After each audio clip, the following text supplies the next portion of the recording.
The Prince and the Pauper, страница 74. The king was warm and comfortable now, for he had thrown away his rags and was wearing the second-hand suit which Hendon had bought on London Bridge. The next day and the day after they rode slowly to Hendon Hall. Hendon talked about his old father and his brother Arthur. He spoke with love about his Edith, and was so glad that he even said some gentle and brotherly things about Hugh. He imagined what a surprise it would be to everybody at Hendon Hall, and what joy there would be. At last he cried out, "There is the village, my prince, and there is the hall close by. A house with 70 rooms, think of that, and 27 servants." They hurried to a big mansion. "Welcome to Hendon Hall, my king," exclaimed Miles. "Ah, it is a great day. My father and my brother and Lady Edith will be mad with joy." Страница 75. The next moment Hendon took the king by the hand and went in. They entered a big apartment where a young man sat at a writing table. "Hugh," he cried, "say you are glad I've come at last, and call our father, for home is not home till I touch his hand and see his face and hear his voice once more." But Hugh sat silent. Presently he said, "Poor stranger, whom do you think I am?" "I think you are Hugh Hendon," said Miles sharply. The other continued, "And whom do you imagine you are?" "I don't imagine anything. Do you pretend you don't know your brother, Miles Hendon?" An expression of surprise was in Hugh's face, and he exclaimed, "What? Can the dead come to life? It seems too good to be true." "The dead come to life? What do you mean?" "A letter came from overseas 6 or 7 years ago. It said my brother died in battle." "It was a lie. Call our father, he will know me." "One cannot call the dead." "Dead?" Miles' lips trembled. "My father dead? Oh, this is having news. Let me see my brother Arthur, he will know me. He also is dead." Страница 76.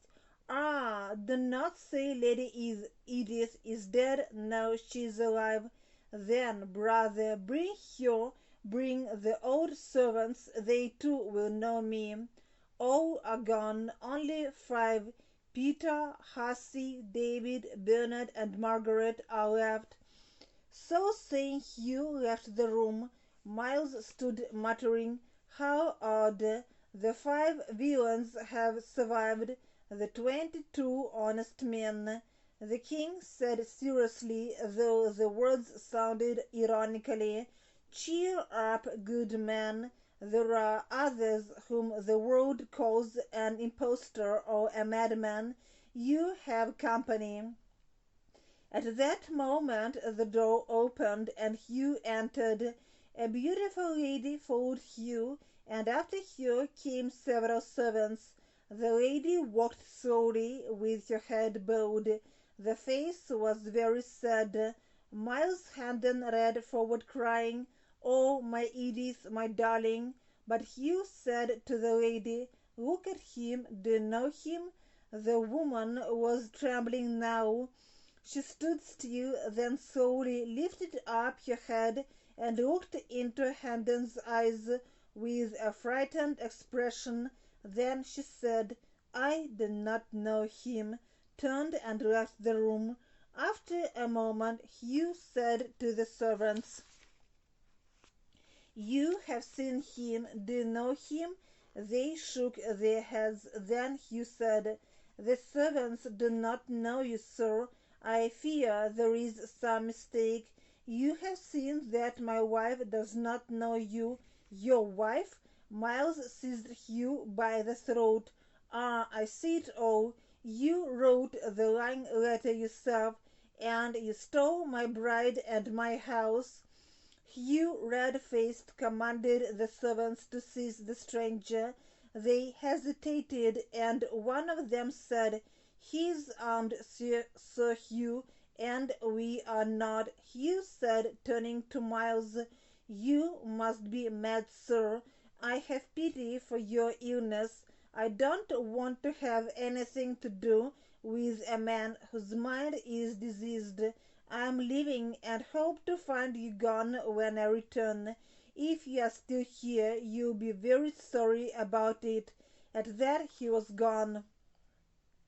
Presently the door opened, and Lady Edith entered. She was very pale. Her face was as sad as before.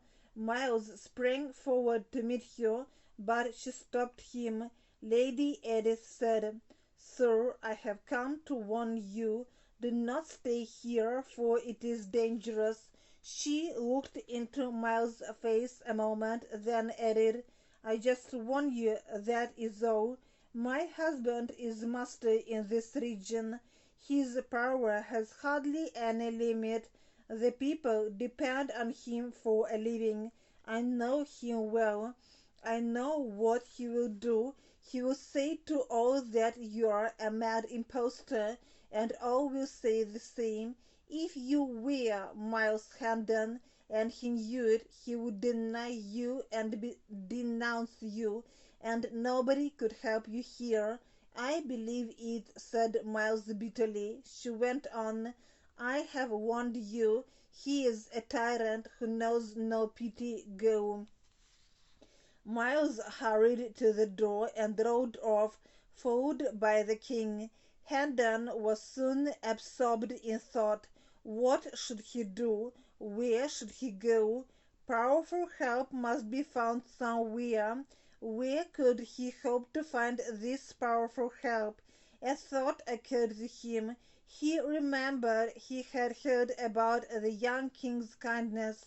Why not go and try to speak to him and ask for justice? Ah, yes, but could such a fantastic pauper get to a monarch? No doubt he would be able to find a way. Yes, he would go to the capital. Maybe his father's old friend Sir Humphrey Marlowe would help him. The king was riding beside him with his head bowed, for he too was deep in plans. They reached London on the coronation day. London streets were full of people, and soon Hendon and the king were separated from each other and lost in the crowds, and so we leave them.